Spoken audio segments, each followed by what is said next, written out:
வணக்கம். சிக்கலான விஷயங்கள் எல்லாம் எடுத்து அது ரொம்ப எளிமையா சுவாரஸ்யமா புரிஞ்சுக்கிறதுக்கான இந்த பயணத்துல உங்களை வரவேற்கிறேன். சரி வாங்க இந்த கதைக்குள்ள போகலாம். பாக்கறதுக்கு ரொம்ப சாதாரணமா ஒரு இடத்துல ஆரம்பிக்குது. ஆனா இது ஒரு பயங்கரமான முக்கியமான ஒரு தருணத்துக்கு நம்மள கூட்டிட்டு போக போகுது. அவர் ஒரு புனித சுருளை எடுத்து வாசிக்கிறாரு. வாசிச்சு முடிச்சதும் ஒரு அதிர்ச்சியூட்டுற அறிவிப்ப வெளியிடுறாரு. அந்த இடத்துல இருந்த எல்லாருமே அப்படியே அவரையே பார்க்க ஆரம்பிச்சிட்டாங்க. அவர் அப்படி என்ன சொன்னாரு? அது ஏன் அங்க இருந்தவங்களுக்கு அவ்ளோ பெரிய அதிர்ச்சியை கொடுத்துச்சு? இத புரிஞ்சுக்கணும்னா நாம கொஞ்சம் பின்னாடி போய் சில அடிப்படையான விஷயங்களை பார்க்கணும். முதல்ல அன்புல இருந்து ஆரம்பிக்கலாம். சரி, நாம பார்க்க போற முதல் விஷயம் அன்ப பத்தின ஒரு பிரிக்க முடியாத விதி. இதுதான் எல்லாத்துக்கும் ஆதாரம். எங்க பாருங்க, யோவானின் முதல் திருமுகத்துல இது ஒரு ஆப்ஷன் மாதிரி சொல்லப்படல. இல்ல நீங்க இப்படி செஞ்சா நல்லா இருக்கும்னு ஒரு அட்வைஸும் இல்ல. இது ஒரு நேரடி கட்டளை. ஆனா இங்க ஒரு கேள்வி வருது. கண்ணுக்கே தெரியாத கடவுளை ஒருத்தரால உண்மையா அன்பு செய்ய முடியுமா? நம்மளோட அன்பு நிஜமானதான சோதிக்கிறதுக்கு இந்த மூல உரை ஒரு செம்ம ஷார்ப்பான கேள்விய நம்ம முன்னாடி வைக்குது. இங்கதான் விஷயமே இருக்கு. லாஜிக்க பாருங்க. கண்ணு முன்னாடி இருக்கிற சொந்த சகோதரனையே வெறுத்துக்கிட்டு கண்ணுக்கு தெரியாத கடவுளை நான் நேசிக்கிறேன்னு சொன்னா அது அப்பட்டமான பொய். அதுக்கு வாய்ப்பே இல்லேன்னு இந்த உரை சொல்லுது. அப்போ இதுல இருந்து நம்ம புரிஞ்சுக்க வேண்டிய முக்கியமான விஷயம் என்னன்னா, இந்த மொத்த கட்டளையோட அடித்தளமே நாம மத்தவங்க மேல காட்டுற அன்புதான். அதுவும் சும்மா மனசுல நினைக்கிற அன்பு இல்ல, செயல் வடிவத்துல காட்டுற அன்பு.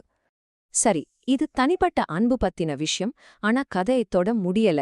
இந்த தனிப்பட்ட விதி ஒரு பெரிய சமூக பார்வைக்கு நம்மள கூட்டிட்டு போகுது. இது வெறும் ஒரு பர்சனல் ஃபீலிங் மட்டும் இல்ல.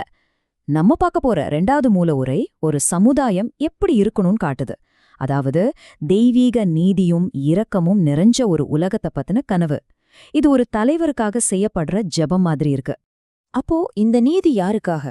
ரொம்ப தெளிவா அந்த திருப்பாடல் சொல்லுது, ஏழைகள், கஷ்டப்படுறவங்க, ஒடுக்கப்பட்டவங்க, இவங்களுக்கு தான் இந்த நீதி முதல்ல போய் சேரணும். ஒரு நீதியான தலைவர் என்ன செய்யணும்னு இது ரொம்ப அழகா சொல்லுது. சும்மா வேடிக்கை பார்த்துட்டு இருக்கறதில்ல. நியாயத்தை நிலைநாட்டணும், ஒடுக்குமுறையிலிருந்து மக்களை காப்பாத்தணும், அவங்க உயிரை விலை மதிப்பில்லாததா நினைக்கணும். இங்க முக்கியமா கவனிக்க வேண்டிய விஷயம், ஒடுக்கப்பட்ட ஒவ்வொருத்தரோட உயிரும் விலை மதிப்பற்றது. ஒரே ஒரு உயிர் கூட அது ரொம்ப முக்கியம்னு இந்த பார்வை சொல்லுது. சரி, இப்போ நம்ம கிட்ட 2 முக்கியமான விஷயங்கள் இருக்கு. ஒன்னு அன்போட கட்டளை, இன்னொன்னு நீதியோட பார்வை. இப்போ வாங்க நாம ஆரம்பிச்ச இடத்துக்கே திரும்ப போவோம், அந்த தொழுகை கூடத்துக்கு. அங்க என்னதான் நடந்துச்சு? இப்போ இந்த 2 விஷயங்களையும் மனசுல வச்சுக்கிட்டு பார்த்தா அந்த நபர் சொன்ன வார்த்தைகள்ல இருக்கிற மர்மம் வேலகிடும். அவர் என்ன வாசிச்சாருன்னு பாருங்க. அது வெறும் வார்த்தைகள் இல்ல, அது ஒரு ஆக்ஷன் பிளான். நாம இப்போ பார்த்த அந்த அன்பு, நீதி எல்லாத்தையும் எப்படி செயலுக்கு கொண்டு வர்றதுன்னு அது சொல்லுது.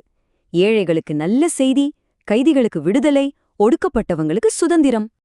அவர் சொன்ன அந்த வாக்கியம், இன்று இது நிறைவேறிற்று, அதோட அர்த்தம் என்ன தெரியுமா? இந்த விடுதலைங்கிறது இனிமே எப்பவோ நடக்க போற ஒரு விஷயம் இல்ல, அது இப்போ இங்க இந்த நிமிஷத்திலிருந்து தொடங்குதுன்னு அவர் அறிவிக்கிறார். அப்போ இந்த 3 மூல உரைகளையும் ஒன்னா சேர்த்து பார்த்தா நமக்கு என்ன புரியுது? இதோட ஒட்டுமொத்த செய்தி என்ன? இந்த அட்டவணைய பாத்தீங்கன்னா உங்களுக்கு தெளிவா புரியும். 1 யோவான் நமக்கு அன்பு அடித்தளமா கொடுக்குது. திருப்பாடல் 72 நீதிய ஒரு பார்வையா ஒரு இலக்கா காட்டுது. கடைசியா லூக்கா அந்த பணியை எப்படி செயல்முறைப்படுத்துறதுன்னு சொல்லுது. பாத்தீங்களா, எல்லாமே ஒன்னோட ஒன்னு எப்படி கனெக்ட் ஆகுதுன்னு. சுருக்கமா சொல்லணும்னா, ஒரு தனிப்பட்ட மனுஷனோட கடமை என்ன, ஒரு சமூகத்துக்கான பொறுப்பு என்னங்கறத இது பிரிக்கவே முடியாதபடி இணைக்குது. அன்புங்கிறது வெறும் ஃபீலிங் இல்ல, அது விடுதலைய கொண்டு வர்ற ஒரு செயல். கடைசியா இந்த பழங்கால கட்டளை நம்ம முன்னாடி ஒரு கேள்விய வைக்குது. இன்னைக்கு நம்ம உலகத்துல அன்பின் பெயரால, நீதியின் பெயரால நாம யார விடுவிக்கணும்? இந்த செய்தி இன்னைக்கு உங்களுக்கு, எனக்கு, நமக்கு என்ன சொல்லுது?